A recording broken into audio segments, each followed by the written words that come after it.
In the name of the Tsar in Battlefield 1, 5 fast facts you need to know. Tell me about the level, where you start with one rifle in your whole squad. The rest of the squad have ammo and you're told to pick up the dead man's rifle. The case may also be that you pick up your female comrade's rifle and you climb up over the hill. You run through the snow, the wind, and with blood pounding in your ears, leap into the fray. The stage is set and here's what you need to know about The Legend of the Tsar expansion in Battlefield 1.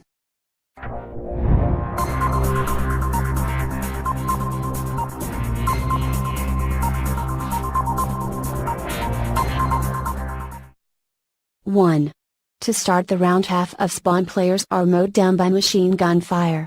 If that were true, what an authentic expansion of Russian military combat it would be, but Legend of the Tsar in Battlefield 1 wouldn't be very popular.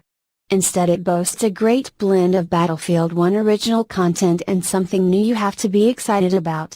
It's basically enemy at the gates type action. Epic battles across snowy wasteland and your 9th grade civics class in full motion. Trotsky? Don't you remember? Oh, I forgot, you fell asleep. Loved that lecture, I'm a nerd. The new expansion of Battlefield 1 does bring some new talents, upgrades, weapons, and did we have trench raiders before? If not and you're now asking, what's a trench raider? I urge you to sign on and finally shell out for premium. To the rest of you crying, huddled in the corner at the mention of that mace-wielding freak, I feel your pain. 2. I feel like I'm getting ready to fight Ivan Drogov. Running through waist-deep snow, lifting rocks shirtless, and going for the gold. Wait. The snow part stays but no shirtless rock lifting. The point is, the new battlefields are epic. Different to all you haters ready to jam on your keyboards. It's different and that's important you understand the significance. Half of you are confused the Germans aren't the bad guys.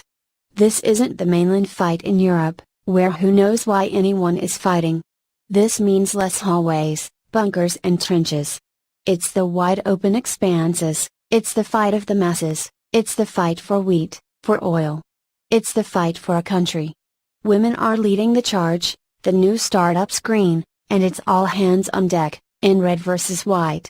Grab your new weapons, talents, and get ready to freeze your ass off because it's tough odds, in the Bolshevik Revolution. 3. The first thing you will notice is new unlockable talents based on your class. There are little boxes below my weapon loadout. What the heck are these? Holy perks. It's time to augment your time-tested methods with just the right amount of woo pass. It may mean less suppression on your screen and more on your opponents. It may mean less explosion damage taken by explosives or snipers. It may mean a shorter timer before your health regens. You just have to complete a few menial tasks for each specific class and one omnivorous palette covering some vehicle-specific ones. Did I say menial? I meant backbreaking. Trying to get 2 vehicle kills with the anti-tank grenade was not easy. A new challenge was exciting and playing out of my normal strategy had beneficial results. It wasn't a bad thing I struggled unlocking more perks because I couldn't blow up a damn artillery truck, the mosquito of vehicles. That's not my expertise and so I struggled. Improving your play across the various classes will not only be necessary but it will provide additional value. Don't forget this during the struggle unlocking the full selection of perks. It's worth the grind and it's okay, you may struggle with the crossbow kills. Your brother may struggle with dynamite kills. Scouting people with the trench periscope, well that's impossible for your cousin. Don't feel bad, it's not easy. Allow yourself some rage. Just unlock the perks.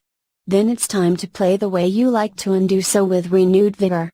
Get galvanized for these well-earned perks and kick some major ass. You may even find yourself in customize setting up new weapons and finally using some of those stockpiled warbans. 4. The best new strategy may be to start losing. You heard this tip correctly and it's all to get the train. Vehicles are less common and more dominant in the new Battlefield 1 expansion, in the name of the Tsar. The armored train is no longer mediocre to bad. It's the absolute difference maker. How much difference? Jumping out to a huge early lead will probably cost you the game on any train map. Your opponent gets the boost if it gets too out of hand. Likewise, if your team is down by 200 after 10 minutes. Get aggressive and go for one of the far-off objectives. In a good squad, reinforce each other, but don't be afraid to let a few of you die. Dive in and throw some dynamite. You take a far-removed and difficult objective and now their lead is 300. That means incoming train, and in this expansion that means an instant strategic advantage. You now have mobile fire support on the middle 3 objectives, on some maps more. It even feels faster now, moving between them, with the train always firing on multiple objectives. The expansion changed the setting as well. The armor train isn't just running through the middle of a city, in a mode that says lay mines here, or out in the middle of the desert, with a sandstorm. This time it's a real threat, and it will take a coordinated attack from your entire team to take it down quickly. If you let the train hang around too long, there goes your lead and your chances of winning this round. 5. New maps, guns, voices, outfits, and new operations.